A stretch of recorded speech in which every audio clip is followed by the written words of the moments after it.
What's up, everybody? Anton Kraly here, and it has been well over a year since COVID first started and disrupted everything when it comes to e-commerce in general, and definitely with our primary businesses, which are dropshipping. Now it seems like COVID is finally on its last legs, at least in many countries, seems to be on its way out. Fingers crossed we keep moving that way.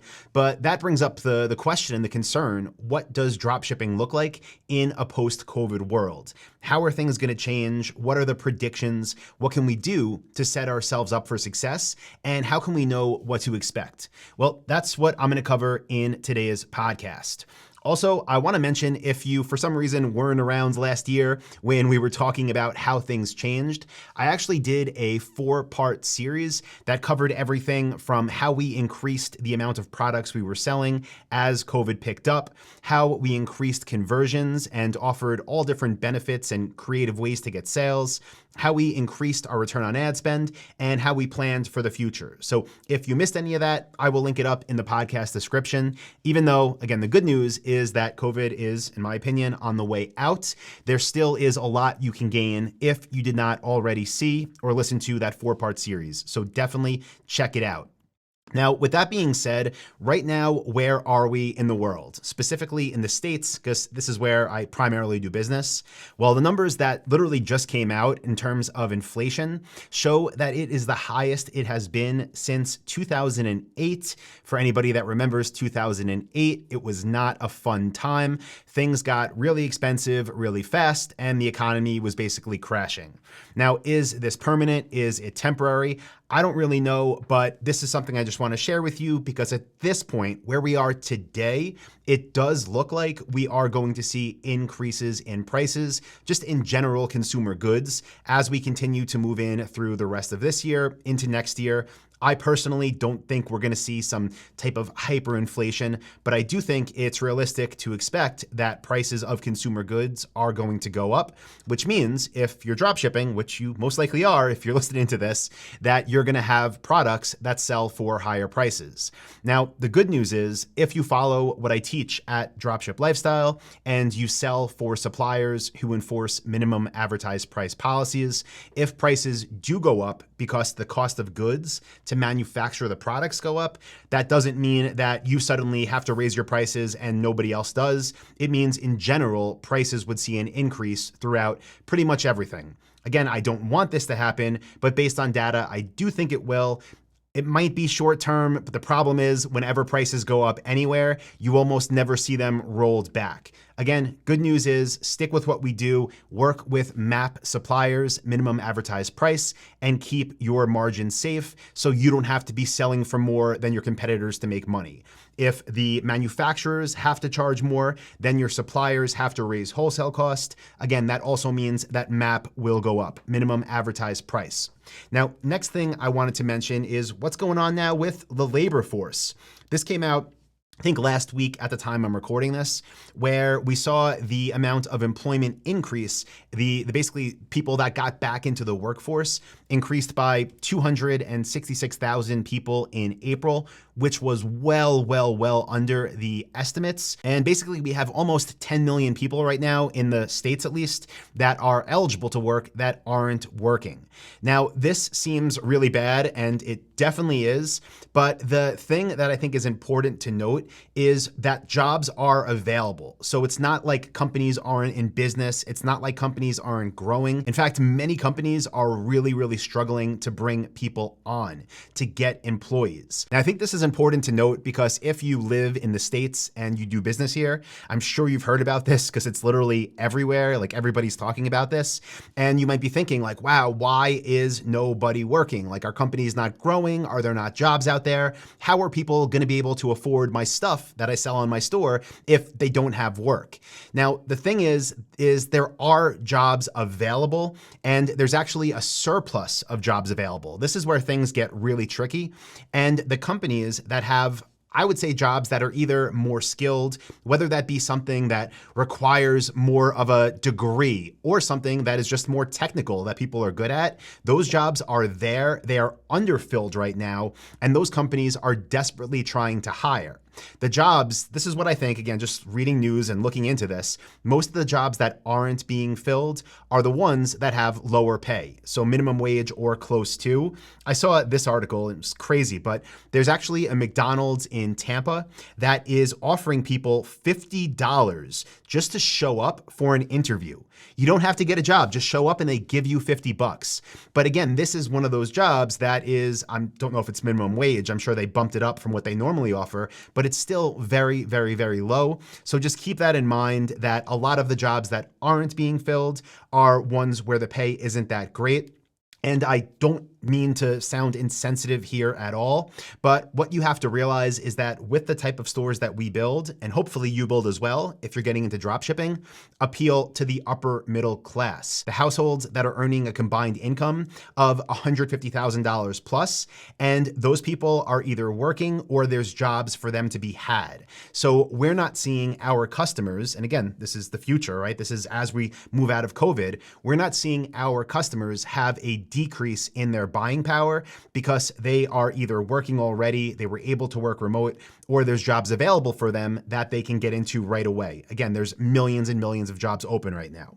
Now, when it comes to COVID and why I'm saying as we're coming out of this, we really are at the lows compared to about a year ago. We're trending down. It may be seasonal. It may be because of the vaccine. I got it because I want to go to Portugal for our retreat. But this is just, it's good news. So you would think everything was booming. You would think people would want to get back to work. But again, in my opinion, it's a lot of those lower paying jobs that people just aren't ready to go back to for at least through September. Now, when we look at the gas situation that I was talking about, I noticed this on the way in to our studio here today in North Carolina, that there were actually 2 out of 4 gas stations that I drove past while taking my son to school, then coming to the office, that were closed because they don't have gas. That's scary. The 2 that were open had massive lines. Now, the reason I'm sharing this is because this will affect shipping rates, and it will affect shipping rates sooner rather than later, especially if this maintains for even another week or so. We're going to see shipments cost more money because gas costs more money and because shipping takes gas to move, right? So hopefully this is resolved sooner rather than later. This isn't about inflation. This is about the Colonial Pipeline hack. Again, I did want to mention it because it's relevant and it's happening now. So just plan on this. You might see an increase in your shipping costs in the near future. This is one though that I do think is temporary because hopefully, the pipeline company can get their act together, fix their software, and not have this happen again. If it happens again, it's going to be even more of an issue, but something to be paying attention to over the coming weeks, and just keep an eye on your shipping prices and see how much they're trending up. Now, let's get on to the good news, right? I've been talking about some of the bad and some of the ways to kind of deal with it. The good news is that e-commerce in general is a totally different beast than it was even a year ago. And I'll just pull this up here. In 2019, e-commerce sales in the US were $598 billion. In 2020, e-commerce sales in the US rose 44% and were $861 billion. A 44% increase in an already massive number. And the reason I want to share this, again, on the positive side, is because all of these new people that came online to buy, and all of these new people that started buying more online because maybe their stores were closed that they normally shop at, or they just didn't feel safe going there. Well, now all of these people are used to buying online. And if you're treating customers right, like you should be, then your customers are having good experiences, and other online stores' customers are having good experiences. So even now, when tons of stuff is open again, you can, at least in the places I live and I visited, pretty much go wherever you want. People are now more comfortable going online. Even my wife, who before the whole COVID thing started, always liked shopping at the mall so she could see things and try them on and check it out. We went back to the mall maybe a month ago, and after she's been shopping online for a year, and she's like, I'm never coming back here. Not because it wasn't safe from COVID, but because it's just such a better experience buying online. And now that there are so many more people, enough to jump e-commerce up 44% in a year, a lot of them are going to stick and keep buying online. So the future of e-commerce growth growth, the future of e-commerce as a whole definitely looks bright. And again, there's just more money there in the e-commerce game than ever before for you to capture if you build a niche specific store, if you target the right type of people, you work with the right type of suppliers, you sell to the upper middle class like we do, and you take care of your customers. Just a massive increase. Also, I wanted to share this because I mentioned inflation. It's definitely real. Again, I don't think hyperinflation is happening, but I wanted to pull this up that shares the 12-month percent change in real average hourly and weekly earnings. And if you're watching this as a video, you could see that this year, it's the highest it's ever been. So again, people are making more money. The people that are going to work are now earning more money. So if inflation sticks and it maintains at a high rate, and if costs of goods continues to go up, and again, you're selling it more at MAP, and maybe a stand-up desk that you used to sell for $750 now has to sell for $850. Like, yeah, that's bad, but at the same time, people are also earning more money in their jobs. And what's the final number they gave here as a percentage? A 4.1% increase in the real average weekly earnings over the year. So it is about keeping up with inflation. So again, things cost more, but the people that are working, especially in the upper middle class, are earning more per hour and per week. So things kind of level out. Now, the next thing that I think is really important to call attention to, and what I see happening in the future, right? Like how dropshipping looks coming out of COVID. This isn't directly related to an impact of COVID, but it's something that ties into this. It's happening at the same time. And as I'm sure you're aware, if you run a dropshipping store, advertising on Facebook changed. It changed a lot thanks to Apple and iOS tracking. This started to release, what was it, maybe a few weeks ago now at the time I'm recording this. And, we're still seeing great results from Facebook, but people are definitely scared. Conversions are not tracking as well as they used to. Audiences for remarketing are not filling up as fast as they normally did. And this is because a ton of people, I think it was 96% of iPhone users that updated to the newest operating system for iOS opted out of ad tracking. So it's definitely changing the way Facebook ads work. Again, they still work great. I still recommend them for remarketing, like I teach in the Dropship Blueprint. But this is changing for, I would say, the way a lot of like direct response marketers run ads on Facebook, where it was traditionally put an ad for a product in front of them that they might like, and then make the offer, and then they can go buy it. Now, it's not as easy to do that because Facebook can't get as much data on people. Now, here's where things get tricky. When this first came out, this news, everybody was praising Apple. Oh, thank you, Apple. Now Facebook can't track us. Everybody, for some reason, hates Facebook now. They're evil. So blah, blah, blah, blah, blah. A bunch of people so happy about that. Well, Facebook just hired one of the people that had a huge role in building Facebook and in Facebook's growth, especially, on their ad platform. Antonio Garcia Martinez. He wrote a book called Chaos Monkeys. I actually haven't read that book, so I'm definitely going to pick it up. I'm interested to hear the behind the scenes story over there at Facebook. But the interesting thing is that he is now going to be a big part of Apple Ads. And for those of you that don't know, Apple Ads isn't a new thing. They allow advertising in their app store. They have different places you can advertise, but it's not something that is, right now at least, good for e-commerce store owners. It's not something people use for direct response type ads.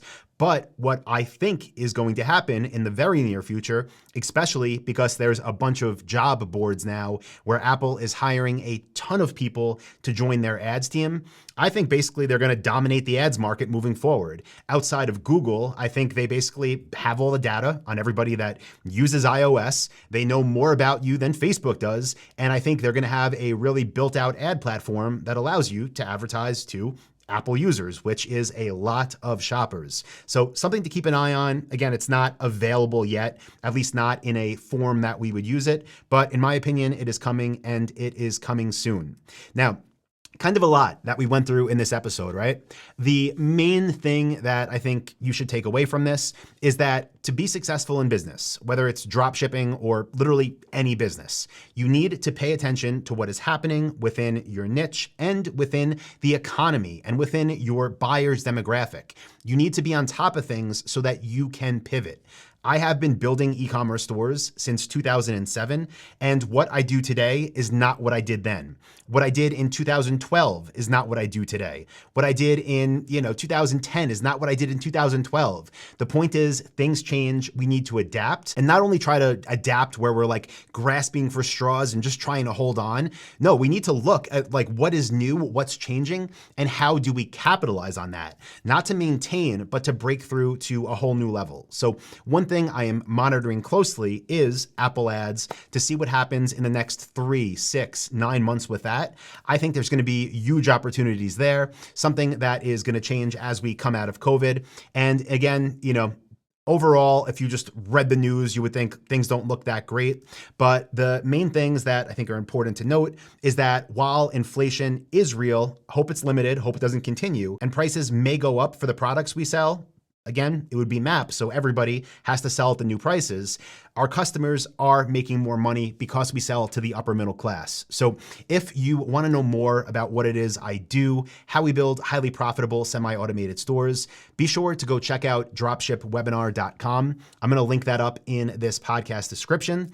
And as always, if you have any questions, feel free to go to ecommercelifestyle.com, click on episodes. You can ask a question there. And as always, if you got value from this episode, I would really appreciate it if you can give it a like or leave a review over on Apple Podcasts. So thank you, everybody. I appreciate you, and I'll talk to you next Monday for the next episode of the E-commerce Lifestyle Podcast.